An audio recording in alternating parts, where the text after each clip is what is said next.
In this video, we're going to explore the dilution process from both a qualitative and quantitative aspect. So, dilutions is simply a process where the concentration of a given solution is decreased by adding additional solvent. And for our purposes, starting out in this class, we're going to be looking at situations where the solvent's going to be water. So we're basically adding water to a given solution to dilute it, to make a less concentrated solution. So that's what I've illustrated here. We have, presumably maybe some, copper containing solution here, this blue solution that's nice and dark blue initially. And we'll say it has, maybe like 50 milliliters right here. And what we end up doing then is adding water, right? So we're going to add water to create a less concentrated solution, right? In this case, maybe it's 100 milliliters. And so we've added this volume of water, right? Added water here to make this less concentrated solution. So what we want to do in this lecture series is develop some tools to quantitatively predict the concentration of a newly created solution after the addition of water. All right, so to do that, let's go ahead and consider this scenario that I had illustrated there in a little bit more of a cartoonish fashion that allow us to really appreciate what's going on, at the basic molecular level. Okay, so let's suppose that we have this 50 milliliter solution, and we are going to be adding 50 milliliters of water to take that same solution and dilute it to a new solution that now we have 100 milliliter volume of. Okay, and let's represent every, with red dots here, every 0.01 mole of solute with one of these little red dots. So we've got the little red dots all over here, and we can see that if we count up the total number of dots, we have 6 red dots, right? And each one of those red dots represents 0.01 moles. So we basically have a 0.06 moles of solute in our initial solution here. Okay. Now, once we add the water, right? Remember, as we're going from left to right here, we are adding simply water, right? So if we're adding only water, we're not adding any more solute, then we're going to have the same 0.06 moles, the same little 6 red dots of solute present before and after. Okay, so that's the key point here. The moles of solute are remaining the same as we're carrying out this dilution process. Okay, so what we're going to see now then is we can actually use the moles and the given volume to determine the initial concentration, and we'll call that initial concentration C1.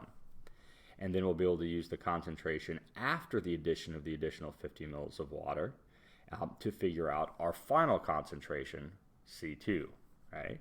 So let's go ahead and break that down. So we know that initially and finally we have 0.06 moles, okay?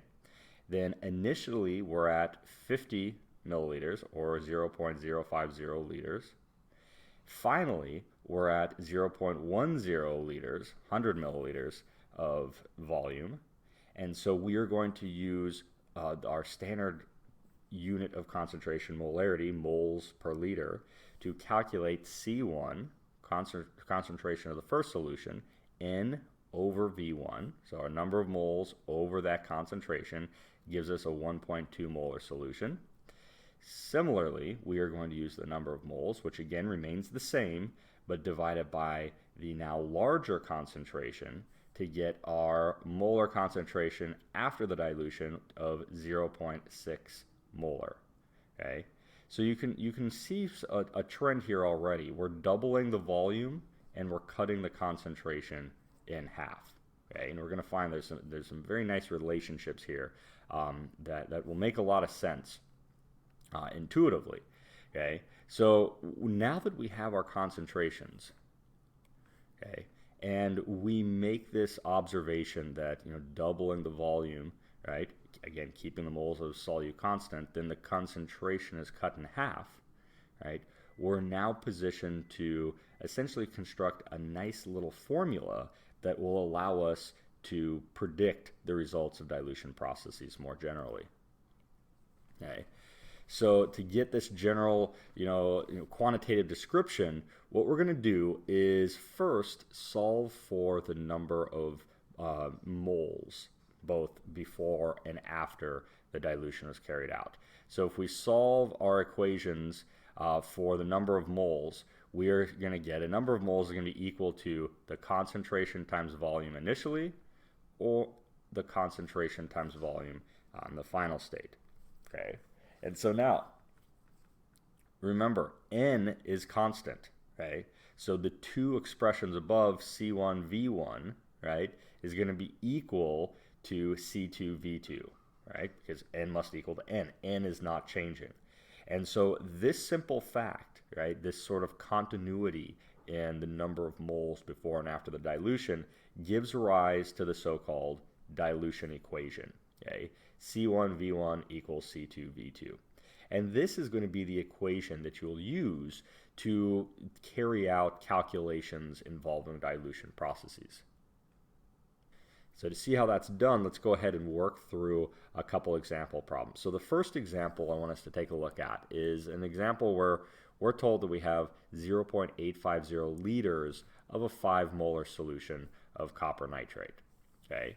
And we're told that it's being diluted to a volume of 1.80 liters by the addition of water. Okay? What our goal then is to determine the molarity of this diluted solution. So the first step is going to be to determine the given and unknown quantities. We know that initially we have a 0.850 liter solution, and we know its initial concentration of 5.00 molar. Okay? We know that at the end of the day, we are diluting that solution to a volume of 1.80 liters. Right? And then our goal is to calculate what that final concentration is going to be. So we have C1 V1 and V2, but we need to solve for C2.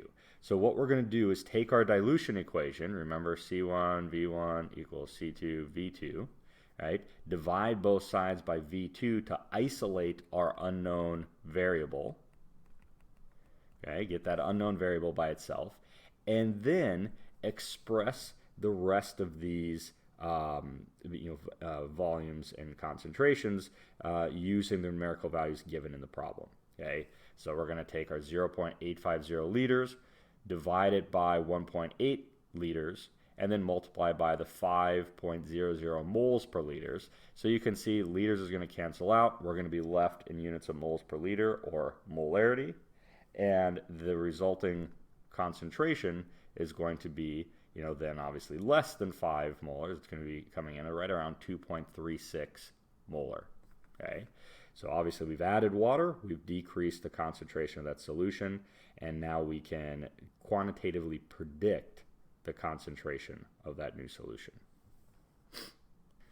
Okay, so in the next example here I want us to look at, it's the same general process, but I want to draw out that we could have any one of these variables be our unknown. So in this problem, we're trying to determine an unknown volume. We want to figure out what volume of a now diluted concentration of HBr can be prepared from a 0.011 liter sample of a 0.45 molar HBr solution. Okay, so in this case, we know the initial volume and concentration, and we know what concentration we want to end up with at the end of the day, but now our unknown is the volume. We don't know. We want to know how much of that new concentration solution we can obtain. So once again, we are going to take our C1 V1 equals C2 V2, but now in this case, we want to isolate our V2 variable. So we're going to divide both sides by C2, okay? So that's going to cancel out, and we are going to get the expression written here, and then plug in the values from the given problem. molarity units are going to cancel out, and we arrive at our final answer of 0.041 liters. So if we use all of our initial solution, right, and we need to use if we use every drop of our initial solution to create a new solution of this 0.12 molar concentration, we know that the most we can get is 0.041 liters.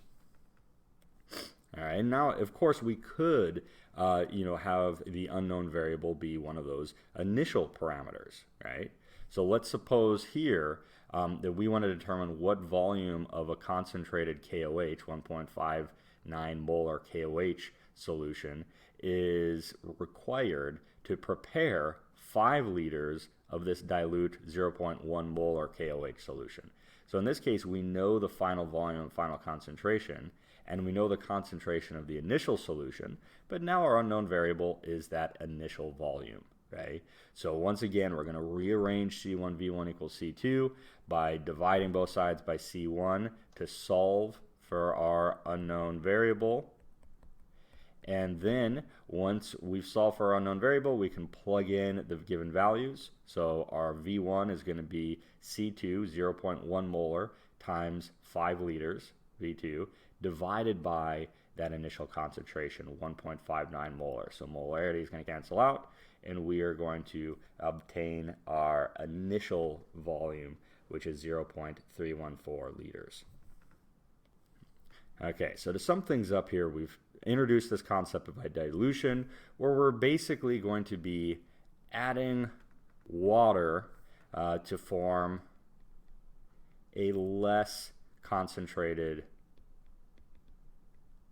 solution. All right. Now I'll remind you again, this same logic holds for diluting solutions in general. The solvent doesn't have to be water. Just for our purposes, in this class, we're going to be predominantly using water. And so this dilution process, relatively straightforward. You add water, obtain a more dilute solution, and we introduce this equation, the dilution equation, C1 V1 equals C2 V2, as a way for us to quantitatively describe the dilution process.